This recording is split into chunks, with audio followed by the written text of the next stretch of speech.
Hi, welcome to Messages with Meg. I am trying to sort of circle around something that many spiritual traditions have been trying to say for centuries, but we've often translated it into psychological language that can obscure it. And it has a lot to do with attachment theory and even love languages. Attachment is not love. Attachment says, I need you in order to be okay. And love says, I want your flourishing even if it costs me something. Attachment is often driven by fear of abandonment, fear of loneliness, insignificance, uncertainty. Love can include longing and desire, but it is not dependent on possessing the other person. Attachment styles, when we often talk about them, or even love languages and relationship needs and all the rest, these frameworks, they can be useful. They help us understand ourselves, but they can also become subtle ways of organizing our lives around getting what we need or getting enough from other people.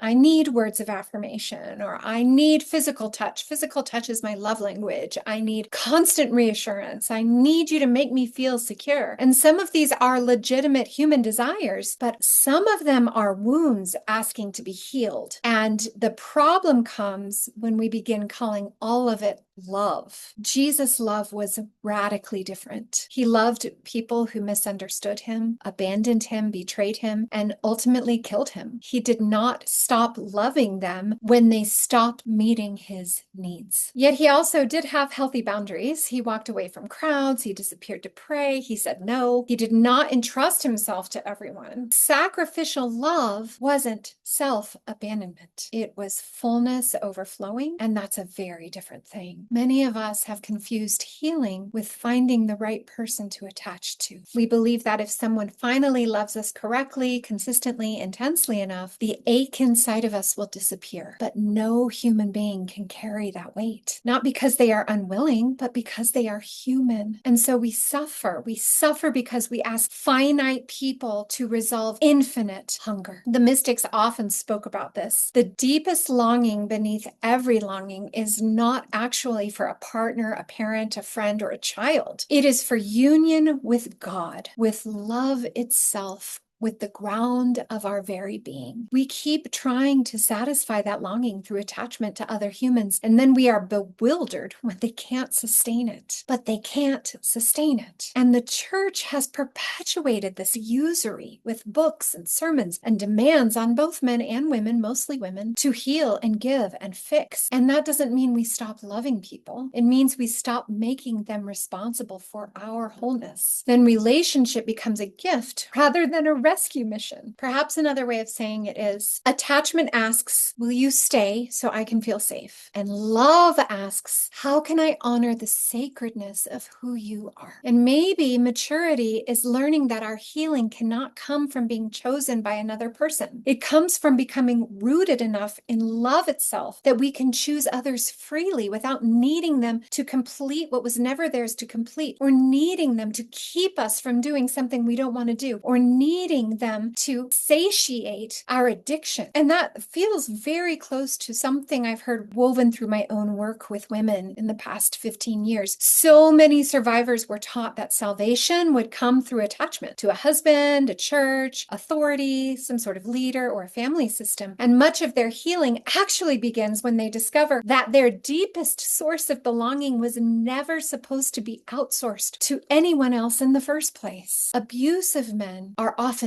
deeply attached, but not deeply loving. That can be hard to recognize because attachment can look intense. It can look like longing, obsession, protectiveness, jealousy, constant contact, sexual passion, or declarations of devotion. But underneath, the woman is being used as a solution to something inside the man. And that is ungodly. That is not Christ-like. That is antichrist. She becomes responsible for regulating his emotions. She becomes responsible for keeping him away from pornography. She becomes responsible for maintaining his reputation and image, responsible for his self-worth, responsible for his anger, responsible for his sense of power, responsible for wounds that existed long before she even arrived. And the tragedy is that this can masquerade as love. I just need you so much. I can't live without you. You're all I have. You complete me. And in our culture, these statements are often romanticized, but they can also be warning signs that someone is is looking for another person to carry burdens that belong to them. Real love sees the other person as a separate soul, not as someone whose job it is to complete them. Abuse collapses that separateness. The abusive person may unconsciously think, if you love me, you'll make me feel okay about everything. And when she inevitably fails, because no human can do that, he blames, controls, shames, manipulates, intimidates, or punishes her. The woman becomes both the cure and the scapegoat. What's striking is that this isn't only true of overtly abusive men. It can exist on a spectrum. Many people, women and men alike, enter relationships hoping another person will heal their wounds. The difference is that abusive people often feel entitled to extract that healing from others and become coercive when it doesn't work. I'm also trying to shed light on why so many women who have survived abuse end up doing so much healing around attachment. They were taught that love means carrying another person's unfinished work, that love meant endless accommodation, that love meant becoming medicine for someone else's pain. But that was never even love. Love may accompany someone while they heal. Love may support. Love may witness. Love may sacrifice. But love cannot do another person's healing for them. And maybe this is where Jesus becomes even more profound. Jesus healed people, but he never required people to heal him back. He loved from wholeness and connection to the Father, not from a desperate need to be completed by those around him. Maybe one way to say it is, love honors freedom, attachment fears losing control, love invites, abuse demands. And when you've spent years counseling women harmed by abusive systems and abusive men, you start to see how often what was called love was actually a desperate attempt to use another human being as a substitute for inner healing.